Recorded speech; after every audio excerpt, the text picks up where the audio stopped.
ये है वादी जिन। ये आप जगह देख रहे हैं, यहाँ से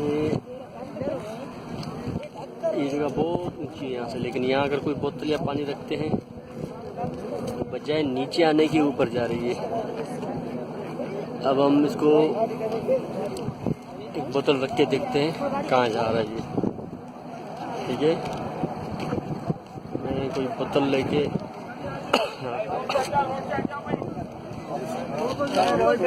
गाड़ी पे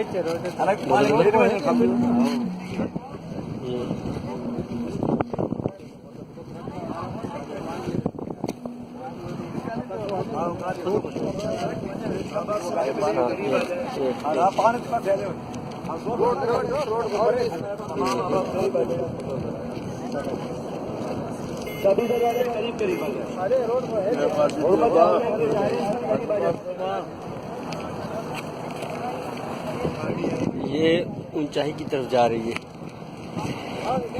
जो भी है माशाल्लाह, ये ऊंचाई की तरफ जाती है हर चीज़ माशाल्लाह।